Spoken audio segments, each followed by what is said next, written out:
우리 옆에 있는 분들하고 인사하겠습니다. 사랑합니다. 축복합니다.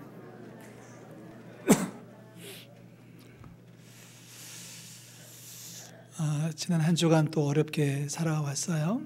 여러 가지 일들이 있었습니다. 제일 이제 힘든 것 중에 하나는 이제 보고를 받죠. 누가 집에 확진 환자가 있고 회사에 확진 환자가 있고 이런 얘기들을 많이 들었습니다. 오늘 성가대에도 상당수가 오늘 빠진 이유는 직장에 확진 환자들이 접촉이 되면서 이제 빠진 분도 있고 확진이 돼서 빠진 분도 있고, 여러분 혹시 몸에 좀 이상이 있으면 좀 사무실로 전화해서 저희들한테 교육자들한테 전화해가지고 좀 도움을 받으실 수 있으면 좋겠습니다. 몸이 안 좋은데 어떻게 할까요? 그러는 분들이 사뭇 계셨는데 다 오지 못하도록 그렇게 조치를 취했습니다. 지금 이 시간에도 보건소에 가서 PCR 검사 받는 분들이 몇 분 계신 걸로 제가 보고를 받았고요. 하나님께서 지켜주실 줄로 믿습니다. 그렇다고 우리가 함부로 나대지는 않습니다. 그죠? 조심할 거 조심하고 지킬 건 지키면서 하나님의 도우심을 구합니다. 그래서 인사를 이렇게 하고 싶었어요. 사실은 그래도 웃습니다. 이렇게 인사하고 싶었습니다. 우리 옆에 있는 분들에게 인사 한번 다시 할래요? 그래도 나는 웃어요 라고 인사하시죠.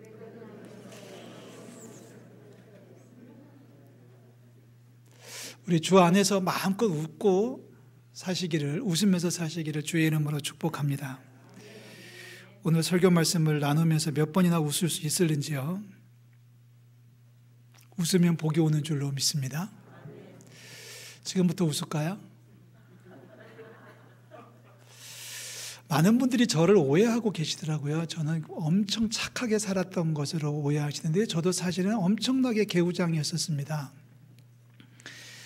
우리 남자들이 살아오면서 개구장이 아닌 사람들이 어디 있겠습니까? 그래서 참 장난을 많이 쳤는데요. 그중에 기억나는 장난 중에 여러분도 다 하셨을 거예요. 숨바꼭질이라는 장난이 있었습니다. 놀이가 있었잖아요. 숨바꼭질을 요즘도 잘합니다. 가끔씩 집에서 아내가 외출했다 돌아올 때 이렇게 창문 뒤에, 방문 뒤에, 커튼 뒤에 숨어 있다가 까꿍할 때가 있는데요. 요즘은 별로 놀라지도 않더라고요. 어렸을 적에 한 번은 숨바꼭질을 했는데 제가 진짜 깜깜한 곳에 숨었습니다. 어둑한 곳에 숨었는데 제 친구 녀석들이 저를 찾다가 포기하고 집으로 갔어요. 그리고 저는 잠이 들었어요. 깨보니까 밤이더라고요. 치사한 놈들이 저를 놔두고 그냥 못 찾겠다 꾀꼬리도 안 하고 그냥 가가지고 제가 혼자 고생했던 적이 있었습니다. 그들이는 숨바꼭질을 그렇게 좋아하지는 않습니다. 골목에서 공놀이 하다가 공이 이웃집 담벼락 타고 넘어가가지고 옆집에 있는 유리창을 깨는 적이, 남자분들은 다 경험했던 놀이 아닙니까? 신기하죠? 공이 넘어가서 유리창이 쨍그라고 깨지는 순간에 같이 놀던 10명의 친구들이 손살같이 도망을 치는데 그렇게 빨리 도망갈 수가 없습니다. 순간적으로 한 명도 안 남아요, 골목에. 지금 제 얘기를 하고 있는 건데요. 사실은 우리 모두의 경험이실 겁니다. 우리 인간은요, 물론 그렇지 않은 분도 없지 않아 계시긴 하겠습니다만 보편적으로 본다면 우리 인간들은 숨고 도망치는 데에 특성화되어 있는 존재들입니다. 감추고 속이고 모르는 척하고 발뺌하고 그리고 도망치고 숨고 하는 데에 어려서부터 어떻게 그렇게 본능적으로 발달이 되어 있는 것 같습니다. 그래서 오늘 설교 제목이 숨는 인간, 찾으시는 하나님입니다. 한번 따라 하시겠습니까? 숨는 인간, 찾으시는 하나님. 사람은 숨는데 하나님은 찾으시고요. 우리는 도망치는데 주님은 쫓아오십니다. 우리도 그런 경험을 많이 합니다만 성경의 역사도 계속 숨는 인간, 도망치는 인간, 찾으시고 쫓아오시는 하나님을 계속해서 증거를 하고 있어요. 자, 숨고 도망치는 인간의 역사는 최초의 인간으로 알려진 아담부터 시작을 했습니다. 아담이 하나님께서 먹으면 안 돼라고 명령하셨던 선악과를 먹고 숨었습니다. 동산 나무 뒤에 숨었습니다. 숨는 인간의 전형적인 모습이죠. 나무 뒤에 숨어있는 아담을 하나님이 찾아오셨습니다. 아담아, 내가 어디 있느냐, 왜 숨어 있느냐라고 부르시는 하나님의 음성을 듣습니다. 아담의 아들 가인은 동생 아벨을 죽이고서 내가 죽였어요, 내가 걔를 지키는 자예라고 시치미를 뚝 뗐던 것을 우리는 성경을 통해서 읽을 수가 있습니다. 믿음의 조상이라고 일컬어지는 아브라함은 아내를 누이 동생이라고 속였습니다. 숨는 인간, 도망치는 인간의 가장 대표적인 사람을 뽑으라고 하면은 선지자 요나입니다.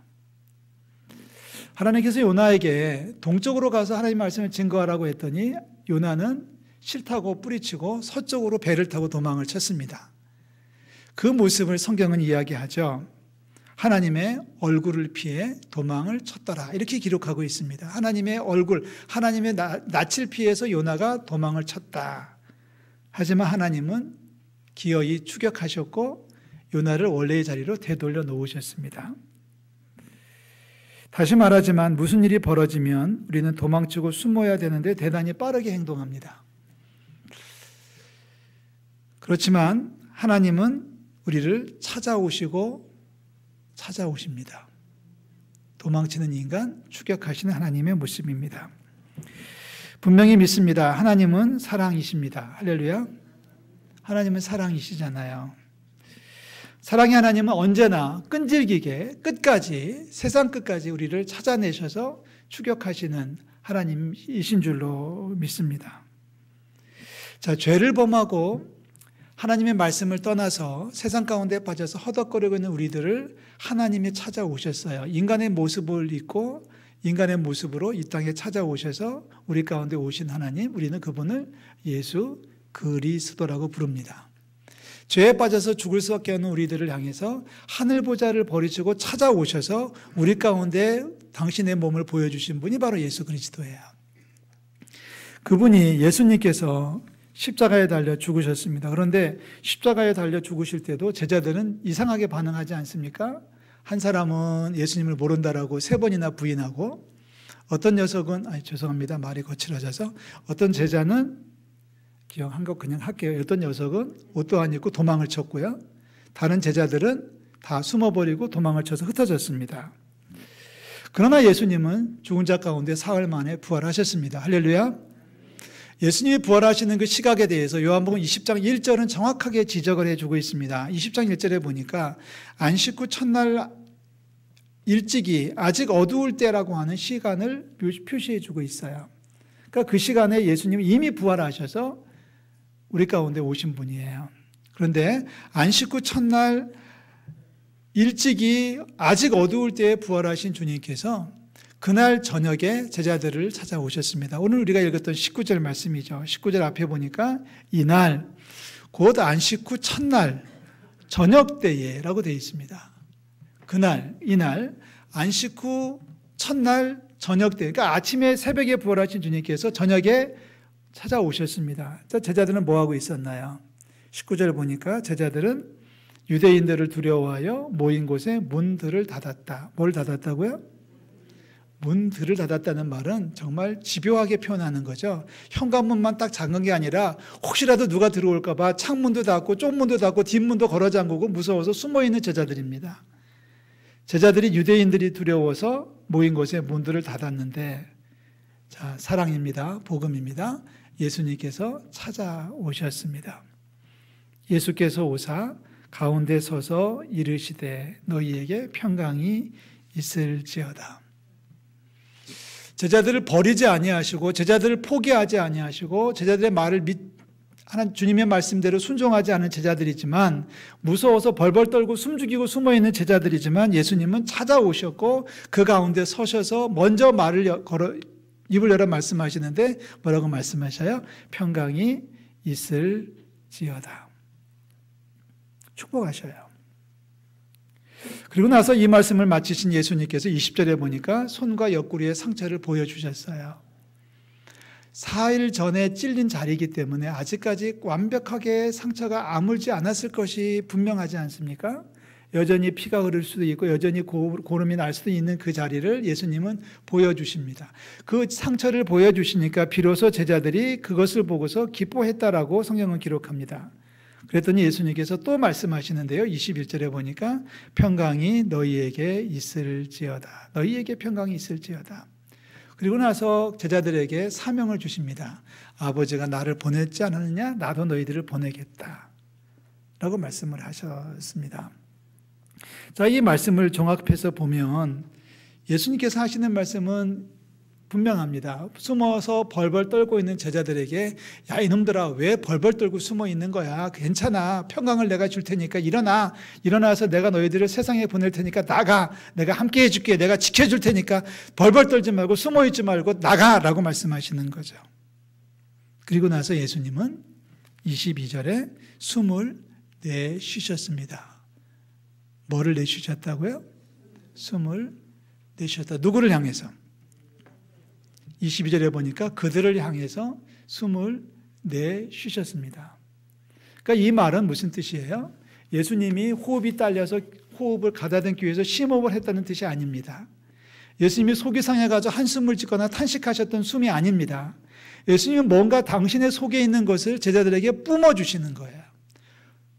해보면 이렇게 했겠죠? 훅 하고 불어주신 거예요. 훅 하고 불어주시면서 말씀하시기를 성령을 받으라. 숨어서 숨죽이고 벌벌 떨고 있는 제자들에게 예수님께서 오셔서 평강할지어다라고 말씀하신 주님, 그리고 제자들에게 호흡을 불어주셨습니다. 훅 하고 불어주셨습니다. 생각나는 말씀이 있지 않으세요? 하나님께서 세상을 만드실 때 인간을 만드셨죠? 인간을 만드실 때 진흙으로 이겨서 인간의 형상을 빚으신 다음에 인간의 코에다가 하나님께서 생기를 불어넣으셨더니 진흙덩어리가 생명이 되었어요라는 기록을 우리가 읽고 있습니다. 창세기 2장 7절 말씀이죠. 한번 읽어볼게요. 여호와 하나님이 땅의 흙으로 사람을 지으시고 생기를 그 코에 불어넣으시니 사람이 생명이 되니라. 생명, 살아있는 존재가 됐다. 지금까지는 진흙덩어리였고 아무것도 할 수 없는 그냥 껍데기에 불과한 인간의 모습인데 거기에 하나님께서 그 코에 생기를 불어넣으시니까 훅 하고 불어넣으시니까 진흙덩어리가 살아있는 존재가 돼서 사람이 제대로 됐다는 얘기예요.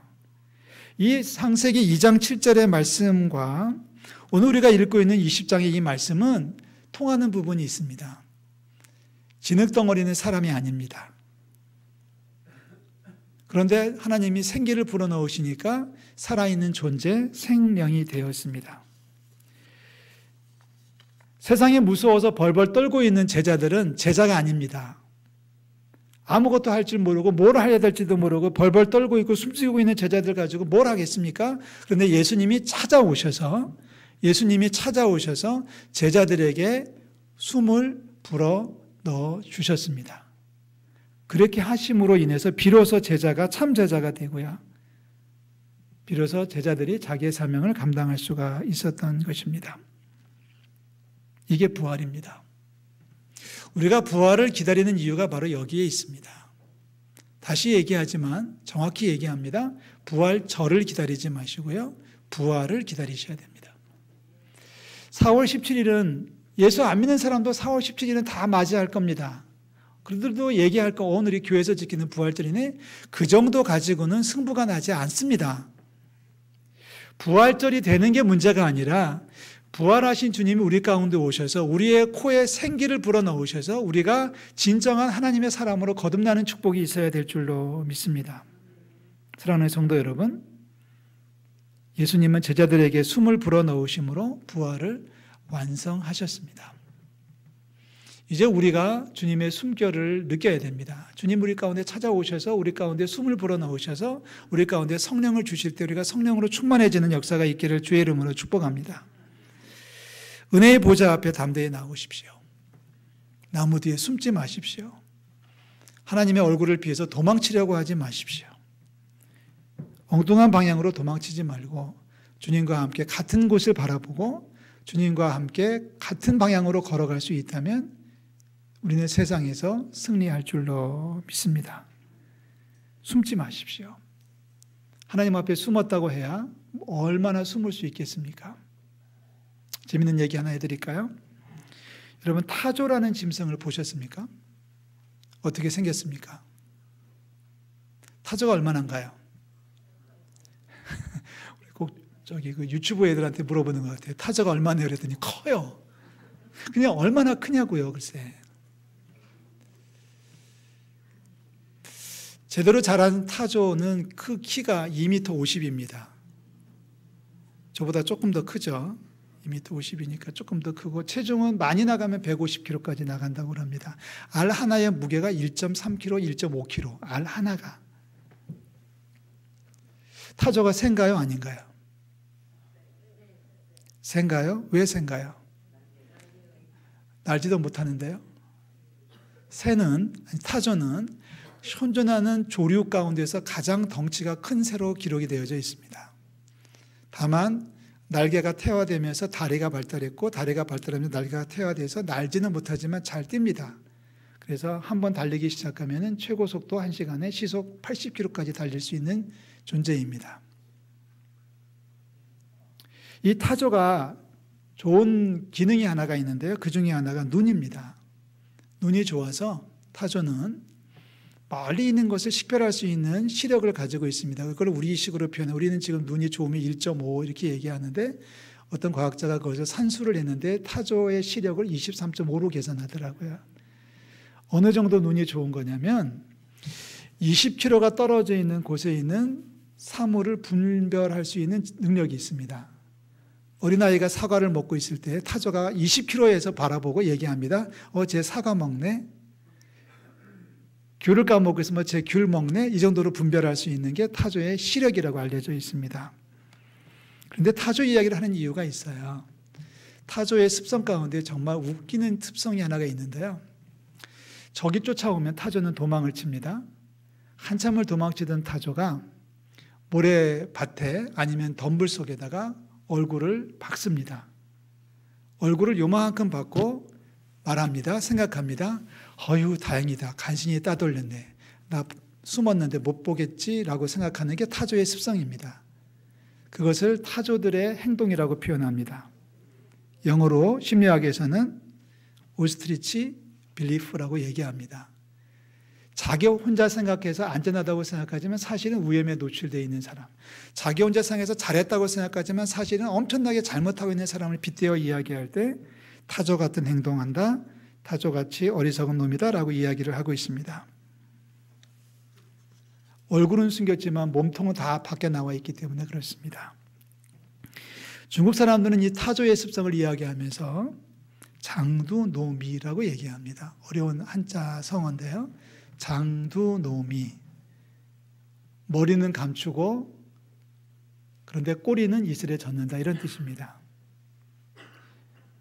머리는 감췄는데 머리는 잘 보호했는데 꼬리가 이슬에 젖고 있으니 사실은 감춘 게 아니죠. 잘한 게 아니죠.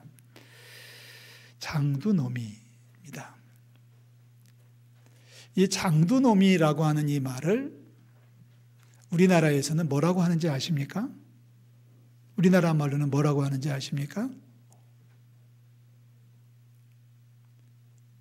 연구 없다라고 하는 겁니다.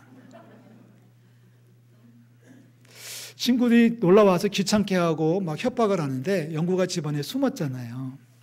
숨었는데 밖에서 영구야 영구야 부르니까 영구가 방 안에 숨어 있다가 얘기합니다. 영구 없다라고 얘기합니다. 그래서 우리는 영구를 바보라고 하는 겁니다. 가만히 숨죽이고 숨어 있어야 되는데 자기 없다라고 말을 하는 인간, 장도노미이고 그리고 타조입니다. 그런 모습이 저와 여러분들에게 발견되지 않기를 주의 이름으로 축원합니다. 하나님 앞에서 도망치면 얼마나 도망치겠어요? 하나님 앞에서 숨으면 얼마나 오래 숨어 있을 수 있겠습니까? 나는 숨었다고 생각하지만 하나님 우리를 찾아내시잖아요. 그게 찾아내시는 게 축복이잖아요, 사실은. 그러니까 그럴 바에는 차라리 주님 앞에 담대히 나아가는 게 필요하지 않겠습니까? 축복합니다. 하나님 앞에서 숨고 도망치는 인생이 되지 않기를 주의 이름으로 축원합니다. 다행히 감사하게도 하나님 우리를 찾아오시잖아요. 오늘 읽었던 19절 말씀을 다시 한번 보겠습니다. 정말 아름다운 고백이고 기록입니다. 복음입니다. 이날 곧 안식구 첫날 저녁 때에 제자들이 유대인들을 두려워하여 모인 곳에 문들을 닫았다. 이건 우리의 모습이에요.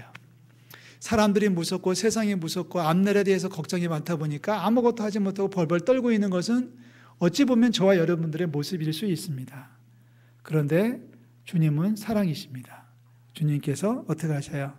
찾아오셨어요. 예수께서 오사 가운데 서서 이르시되, 예수께서 오사 가운데 서서 말씀하시기를 너희에게 평강이 있을지어다. 복음입니다. 복음입니다.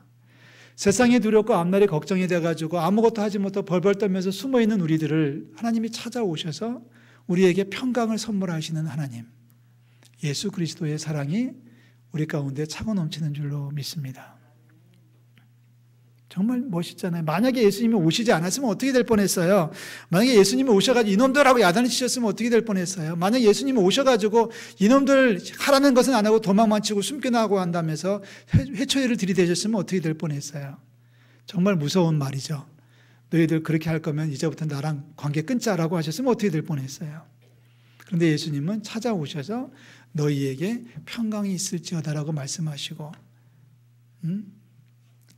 손과 옆구리에 난 상처를 보여주시고, 하나님이 아버지가 나를 보낸 것처럼 나도 너희들한테 사명을 줄 테니까 나가서 복음을 전해. 무서워하지 말고 두려워하지 말고 떨지 말고 내가 함께 해주겠다라고 말씀하시지 않습니까? 이보다 멋진 장면이 어디 있겠습니까? 숨어있는 제자들을 찾아오신 예수님, 세상이 무서워 문들을 닫고 숨어있는 제자들을 찾아오신 예수님께서 가운데 서서 말씀하셔요. 너희에게 평강이 있을지어다. 다시 말합니다. 사랑하는 성도 여러분, 세상이 두렵다고 사람이 무섭다고 숨지 마십시오. 하나님의 말씀이 싫다고 도망치지 마십시오. 하나님 앞에서 감추려고 하지 마시고요. 속이려고 하지 마십시오. 대신에 거룩하신 하나님, 그 은혜의 보좌 앞에 담대히 나아오시기를 주의 이름으로 축복합니다. 히브리서 말씀이에요. 그러므로 우리는 긍휼하심을 받고 때를 따라 돕는 은혜를 얻기 위하여 은혜의 보좌 앞에 담대히 나아갈 것이니라. 우리를 찾아오시는데 왜 우리가 계속 숨어 있어야 됩니까? 우리에게 좋은 것을 주시려고 우리 예배하시고 우리 가운데 오시는 주님을 우리가 왜 마다하겠습니까? 우리에게는 부활이 필요합니다. 부활하신 주님이 필요한 겁니다. 부활하신 주님의 그 날짜가 필요한 게 아니라 부활하신 주님이 우리 가운데 오셔야 된다는 얘기인데, 감사하게도 우리 가운데 오신다는 거예요. 주님을 만나시기를 주의 이름으로 축복하고요. 숨어있는 우리에게 찾아오시는 부활하신 주님을 만나서 힘입어서, 주님의 능력에 힘입어서 세상을 넉넉히 이기는 이번 사순절이 될 수 있기를 주의 이름으로 축복합니다. 기도하겠습니다. 하나님 아버지,